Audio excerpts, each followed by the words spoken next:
د قضایه قوې د امنیتي او اجرایوي چارو عمومي ریاست د منصوبینو لپاره روغتیایي کلینیک د تیلو ټانک او د نقلیه وسایطو د ترمیم ورکشاپ پرانیستل شول.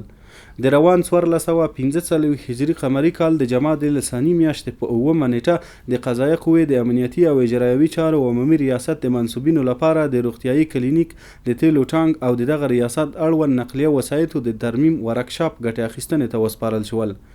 د یادو څانګو د پرانیستې په موخه غونډه چې د قضایه قوې د امنیتي او اجرایوي چارو عمومي ریاست کې جوړه شوې وه د قرآن کریم د مبارک آیاتونو په تلاوت پیل شوه.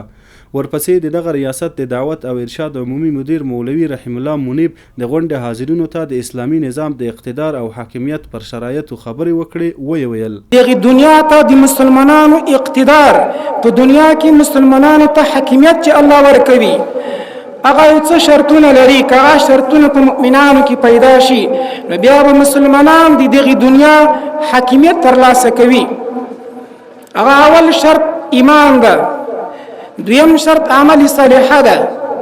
نو د مؤمنانو ته چې عاملین دي په اعمال صالحه باندې هغې ته د دنیا حاکمیت الله پاک ورکوي. دغه راز د قضایه قوې د ملکي محاکمو رئیس ارکان د غونډې له حاضرینو غوښتنه وکړه چې د اسلامي امارت د راتلو شکر ادا کړي او خپل مسؤلیتونه په ښه ډول ترسره کړي. په دا کوم کارو باندې بوخت یو دا په پوره توان او په پوره د خپل رب جل جلاله څخه توفیق وغواړو، په پوره مکلفیت یې وکړو، ادا یې کړو او خپلو عوامو ته او خواصو ته خاص خدمتونه وکړو. پر دې سربیره د قضایه قوې د امنیتي او اجرایوي چارو عمومي ریاست د پیژند عمومي مدیر مولوي نور محمد قتیبه کار اهل کسانو ته د سپارلو په اړه خبرې وکړې. ویې ویل اهل ته کار وسپارل سو هغه کار بیا شاته نه پاتې کیږي، هغه کار بیا ترقی کوي، هغه کار بیا په مخ باندې ځي. د قضایه قوې د امنیتي او اجرایوي چارو عمومي رئیس محترم الحاج مولوي محمد عوض سعید وویل څو کاله مخکې په همدې ځای کې چې موږ اوس سره راټول شوي یو بهرانیان وو، دلته یې کسان روزل زموږ له ملت سره یې هر راز ظلم وکړ، خو الله تعالی زموږ نصرت وکړ او موږ ته یې په هغه ځای کې آرام او استوګنه راکړه چې دوی به دلته ظلم کوه. محترم الحاج مولوي محمد سعید صاحب زیاته کړه تصور دې سړی وکړي چې په دغې چوکۍ باندې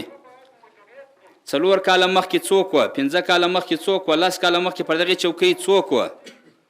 پر دغې چوکۍ الله جلاله فرمایي هغه کسان وه، هغه خلک وه چې هغو په خپلو ځانو باندې ظلم وکړي، هغو ګناهونه وکړه، هغو طغیان سرکشي وکړلې،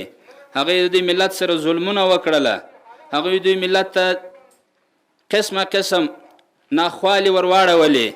د امنیتي او اجرایوي چارو عمومي ریاست د روغتیایي کلینیک یو ډاکټر وویل ډاکټر په واسطه چې کله دلته موږ ته معاینات ریفر کېږي انشاءالله په دې ځای کې د وینې ټول معاینات کوي. هغه روتین معاینات چې دي د ورځني په شکل باندې چې اجرا کېږي ټول دي. مثلا دا سی بي سي ماشین دی فول اتومات دی،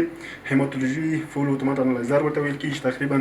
23 پارامتره معاینات هر هغه مریضي چې د دوی په وینه کې پر وینه تاثیر کړی یو په هغې کې کیفیت او د کیفیت په اړه باندې کوم تغییرات راوستلي دا ماشین معلوموي. او همدارنګه هغه چې دی هغه نیمه اتومات ماشین دی چې بیوشیمیستري معاینات پکې کېږي، تقریبا مثلا